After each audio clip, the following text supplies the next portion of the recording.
Hey, welcome back to the Cultural Curriculum Chat. I'm your host, Jeba Edmonds, and this episode, I really want to dive into the harmful effects of microaggressions in your classroom.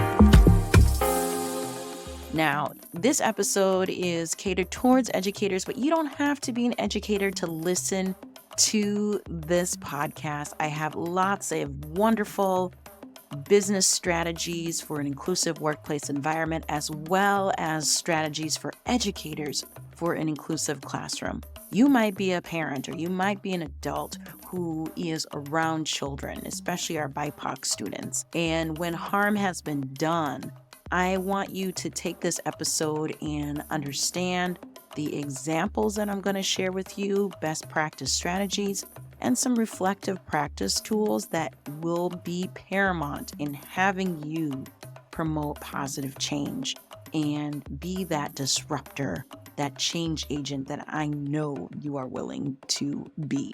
Now, I don't want you to be discouraged listening to this.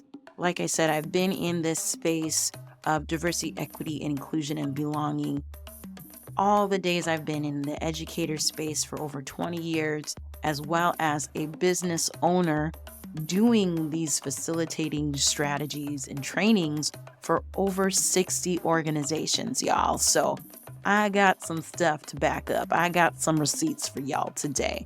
So before we even dive into it, I want you to take this proactive step towards fostering inclusivity in your education today by subscribing to this channel. And if you are listening to me on your AirPods or in your car on this podcast live, I want you to write me a review and screenshot it and tag me at culturallyjebe on Instagram so I can give you a shout out in a future episode just to thank you for your support. I'm going to give you some examples of microaggressions in the classroom. I have been following and reading Dr. Daryl Wing Sue's work, and Dr. Sue really talks more in depth on microaggressions. You can see this person's work in highly vetted scholarly journals, articles when it comes to microaggressions in the whole broad spectrum of what that is. This article that I found, microaggressions are, and I quote, are everyday verbal, nonverbal, and environmental slights, snubs, or insults, whether intentional or unintentional, which communicate hostile, derogatory, or negative messages to target persons based solely upon their marginalized group or membership. End quote. These could be based on your socioeconomic status, your disability, gender expression, identity, sexual orientation, race, ethnicity, national origin, and even religion.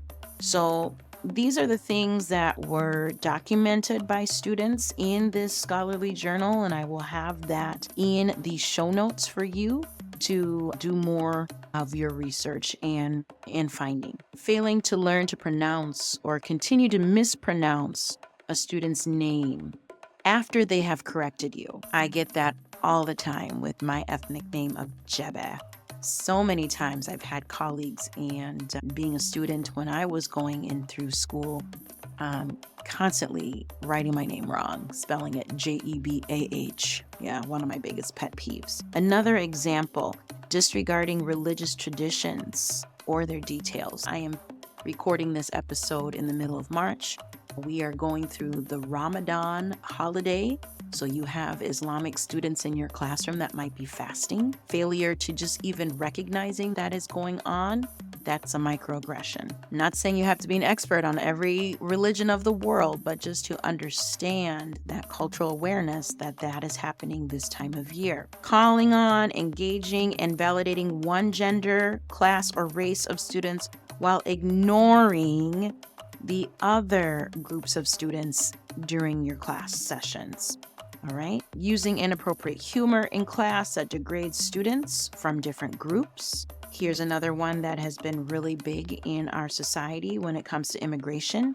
Using the term illegals to reference your undocumented student. They are not illegal. Their documents are not present at the point, out of no control of their own. Your students do not have control of their immigration status. That is the adults in their lives that are still waiting out of control of their own to the government response. So calling them illegal is very, very detrimental and derogatory. Signaling students out of class because expectations of students of any particular group to represent the perspectives of others based on their race and their gender. For example, if we're talking about slavery or even the crisis going on, and you have a student that identifies with that particular group, let's say either religious or what's happening in our country of any sort of current event, that student is not the ambassador or representative of that group that has being marginalized or oppressed at that time. A lot of people would ask me when I was growing up, oh, what are your insights on this particular thing? Or, oh, that war is going on in your country. Can you tell me more? I'm not the ambassador. I'm a student learning alongside my other peers. Please don't call me out or single me out when it comes to that. Assuming the gender of any student, let that student share with you their identity, how they feel most comfortable and safe. Another one I want you to think about is complimenting your non-white student on their use of good English, right? So assuming that their English or their speech pattern is the exception, how they have to leave their accent behind, or you've been in here long enough in this country, why do you still have an accent, right? So if you're curious about that, I talk more about accents in my Code Switching One-on-One podcast episode. So check that out and listen to it. We go really deep about the roadblocks that students have to assimilate to the majority culture in the classroom. So Code Switching 101, check that out.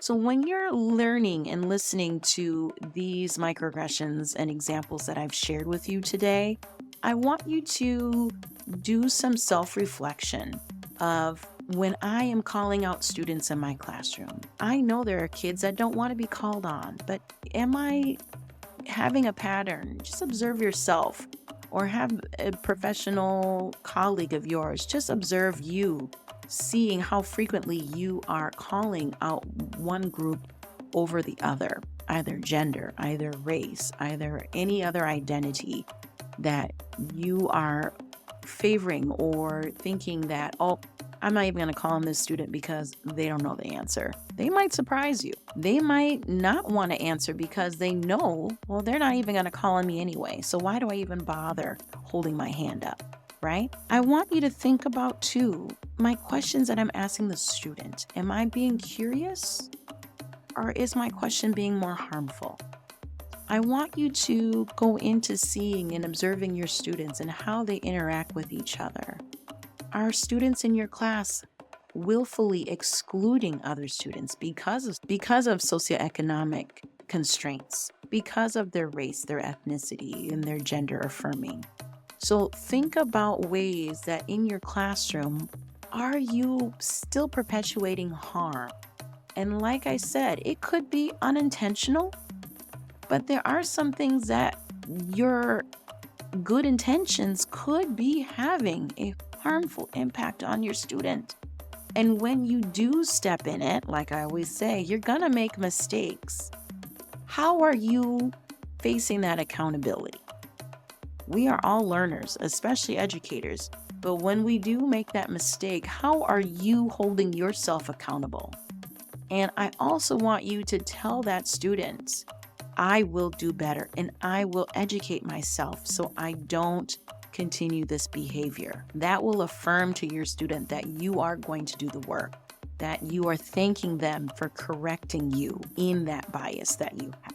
And I feel like when the wrongs have been done, that it's up to you, the adult in the room, to continue to do that work. There's another great article here talking about measuring implicit bias in schools. It is by the Harvard Graduate School of Education. The author who wrote this was Emily Boudreau. There is lots of evidence of teachers' own implicit biases and how it leads to unequal student outcomes. It said that the implicit biases of teachers vary significantly by the race of the individual. What that means is teachers of color were found to have lower levels of, and I quote, pro-white, anti-black bias than their white teachers, with black teachers having the lowest levels of anti-black bias. Teachers with lower anti-black bias tend to work in counties with more black students. It was a positive finding given that, and I quote, they wouldn't want teachers with strong anti-black biases serving more black students because, of course, that perpetuates more harm. This research that the author found was Harvard PhD student Mark Chin describes that in these findings of implicit bias finding in the schools, they did the Harvard Implicit Associations test. I do this with all of my clients in organizations that I work alongside to get down to what are these biases that I still carry. Chin and the co-authors of this study found, and I quote, that areas with strong pro-white, anti-black bias among teachers show larger gaps between test scores and in suspension rates for black and white students. So that means the gap was larger when it came to expectations of their black students versus the white students in the classroom, based on the associations or the preferential treatment of those students in those cultural groups. There's so much to unpack here. The understanding of knowing where your implicit biases live and how to check and correct those biases will help create and cultivate that change that we need to disrupt those microaggressions in your classroom. There are some awesome ways that you can, as an educator, reduce your own implicit bias. And this amazing article that I found is titled 4 Ways Teachers Can Reduce Their Own Implicit Bias, and is written by Jill Suddy. And she talks more again about creating and cultivating awareness of your own bias. She wants you to work to increase your own empathy and empathic communication with your students. Also, practicing mindfulness and loving kindness with your students.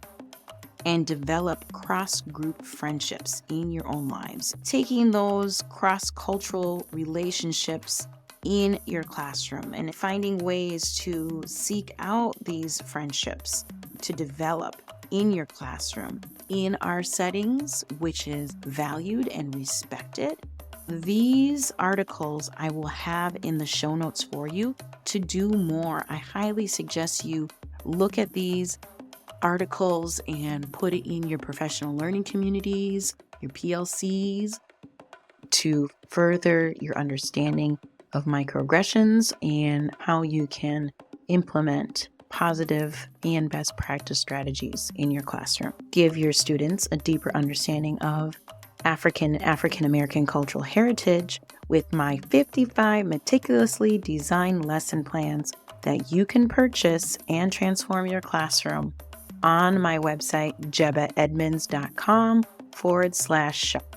If you like this episode, be sure to subscribe by hitting that subscribe button in our YouTube channel so you can get up-to-date multicultural educational content that drops every Friday. And if you're listening to this podcast, be sure to write me a review and screenshot it and tag me at culturallyjebe on Instagram. And I would be happy to give you a shout out on a future episode. That's all that I have for you today. I will see you here, same time next week. Bye-bye.